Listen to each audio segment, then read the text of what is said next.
औज़ुबिल्लाहिमिनश्शैतानिर्रजीम बिस्मिल्लाहिर्रहमानिर्रहीम। अस्सलाम वालेकुम स्टूडेंट्स। 10th क्लास की केमिस्ट्री में आज का हमारा टॉपिक है लॉ ऑफ मास एक्शन।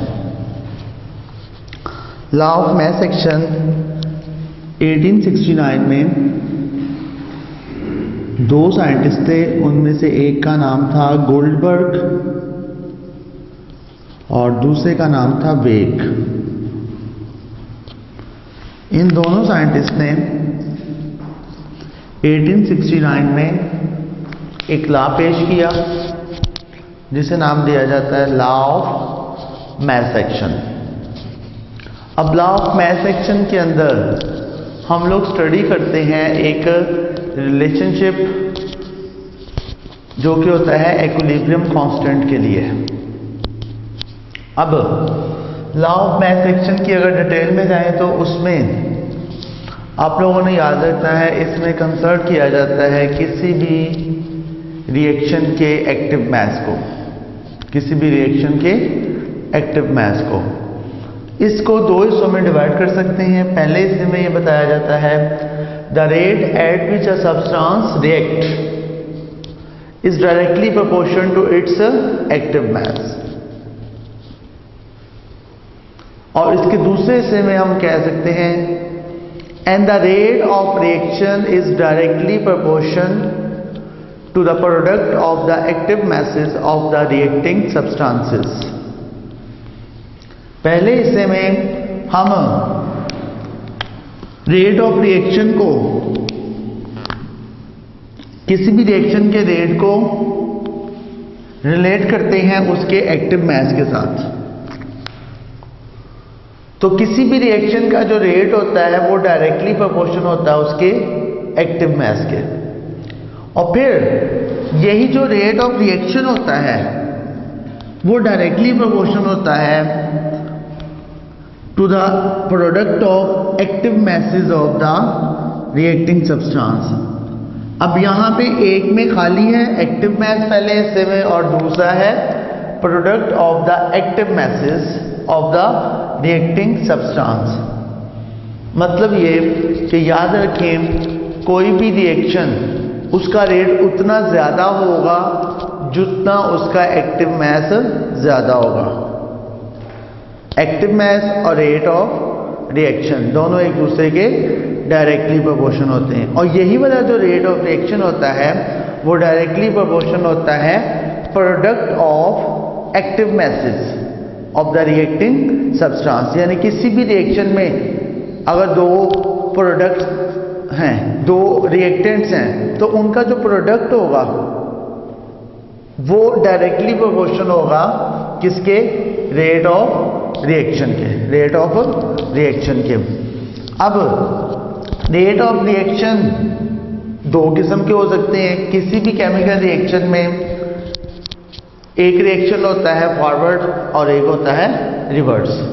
तो हमने rate of forward reaction calculate करना है, rate of reverse reaction calculate करना है। उसके लिए हम लोग एक जनरल एग्जांपल लेते हैं कि लेट्स सपोज हमारे पास दो रिएक्टेंट्स हैं। इन रिएक्टेंट्स को हमने नाम दिया रिएक्टेंट ए और दूसरा है रिएक्टेंट बी। अब जब A और B आपस में रिएक्ट करते हैं तो इन दोनों के रिएक्ट करने से बनता है C और D। अब ये जो रिएक्शन है इसमें रिएक्टेंट्स प्रोडक्ट्स भी बनाएंगे और प्रोडक्ट्स रिएक्टेंट्स भी बनाएंगे, लिहाजा हम ये कहेंगे कि ये एक रिवर्सिबल रिएक्शन है। अब जब A और B मिलके बनाएंगे C एंड D तो ये होगा फॉरवर्ड रिएक्शन, और इसके लिए जो कांस्टेंट इस्तेमाल होगा उसे हम कहेंगे KF। और जब C और D मिलके बनाएंगे A और B तो उसके लिए इक्विलिब्रियम कांस्टेंट होगा, उसे हम कहेंगे KR। KF और KR को कहते हैं rate of forward reaction and rate of reverse reaction. अब A और B मिलके बनाते हैं C और D। अब अगर हम कहें जो A है इसका एक्टिव मास है ए स्क्वायर ब्रैकेट्स। जब भी किसी चीज़ का रिएक्टेंट्स या प्रोडक्ट्स का एक्टिव मैथ हम लेंगे, उसको एक्टिव मैथ को शो करने के लिए, रिप्रेजेंट करने के लिए हम इस्तेमाल करते हैं स्क्वायर ब्रैकेट्स का। अब ए है, अगर ए का हमने एक्टिव मैथ लिखना है तो वो होगा ए और साइडों पे लगा देंगे स्क्वायर ब्रैकेट। ऐसे ही बी के लिए बी की साइडों पे लगाएंगे स्क्वायर ब्रैकेट, सी के लिए सी की साइडों पे लगाएंगे स्क्वायर ब्रैकेट और डी के लिए डी की साइडों पे लगाएंगे स्क्वायर ब्रैकेट्स। लिहाजा ए का एक्टिव मैथ हुआ ए, बी का बी साथ स्क्वायर ब्रैकेट्स, सी के लिए सी की साइडों पे स्क्वायर ब्रैकेट और डी के लिए डी की साइडों पे स्क्वायर ब्रैकेट्स। अब हमने रेट ऑफ फॉरवर्ड डायरेक्शन और rate of reverse direction find करना है। अब rate of forward direction that is directly proportion to product of molar concentration of A and B। और ये याद रखें, जब रेट ऑफ फॉरवर्ड डायरेक्शन लिखेंगे वो डायरेक्टली प्रोपोर्शनल होगा product of molar concentration of A and b. Forward direction में a और बी की मोलर कंसंट्रेशन लिखने के बाद उनको हमने डायरेक्टली प्रोपोर्शनल करना है। अब इसी प्रोपोर्शन के साइन को हम खत्म करेंगे इक्वलिटी के साइन में। जब प्रोपोर्शन के साइन को इक्वलिटी के साइन में ख़त्म करेंगे, यहाँ पे हमारे पास कांस्टेंट इस्तेमाल होगा के एफ, कांस्टेंट इस्तेमाल होगा के एफ, और के एफ के साथ ए और बी वैसे ही आ जाएगा। Molar concentration of A and molar concentration of B, ये हो गया हमारे पास rate of forward direction is equal to K F molar concentration of A and molar concentration of B. ऐसे ही अब हम फाइंड करेंगे rate of reverse reaction. Rate of reverse reaction find करने के लिए वो डायरेक्टली प्रोपोर्शन होगा molar concentration of C and molar concentration of D.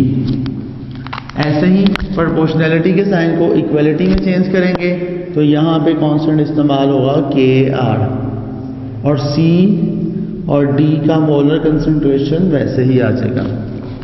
अब आप लोगों ने याद रखना है कि जब रिएक्शन इक्विलिब्रियम में होगा उस वक्त रेट ऑफ फॉरवर्ड रिएक्शन और रेट ऑफ रिवर्स रिएक्शन एक दूसरे के इक्वल हो जाएंगे। और यहाँ पे जो दो कांस्टेंट इस्तेमाल हुए उनमें से एक है के एफ और दूसरा है के are.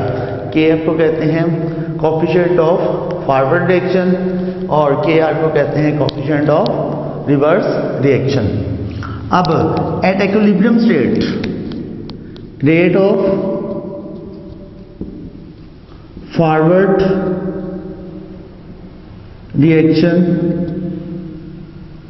becomes equal to rate of reverse reaction।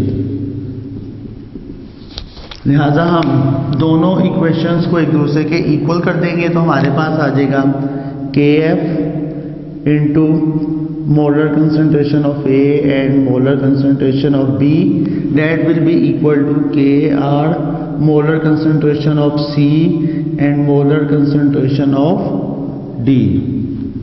इनमें से जो इक्वलिटी के लिए हमने कांस्टेंट इस्तेमाल किए थे उनको एक साइड पे कर देंगे के एफ डिवाइडेड बाय के आर।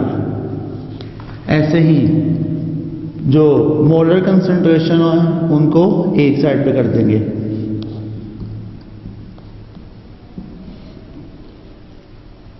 तो यहाँ पे हमारे पास k f divided by k r that will be equal to molar concentration of c d divided by molar concentration of A and b. अब ये भी कह सकते हैं कि हम लोगों ने इनको क्या कर दिया है, दोनों को क्रॉस मल्टीप्लाई करके उसको जो कहते हैं डिवीजन में लिख दिया। उसके बाद यहाँ पे जो के f divided by k are है, आप लोगों ने याद रखना है, जो के f divided by k are है that is equal to equilibrium constant which is represented by Kc। अब Kf divided by Kr, इसकी जगह पे हम लोग लिख सकते हैं equilibrium constant Kc that will be equal to molar concentration of C and D divided by molar concentration of A and B। तो लिहाजा हमारे पास equilibrium constant का एक फार्मूला आ गया, that is Kc is equal to molar concentration of C and D divided by molar concentration of A and B। अभी जो equilibrium constant होता है, इसकी मदद से हम लोग लॉ ऑफ मास एक्शन को प्रूव कर सकते हैं। थैंक यू, अस्सलाम वालेकुम।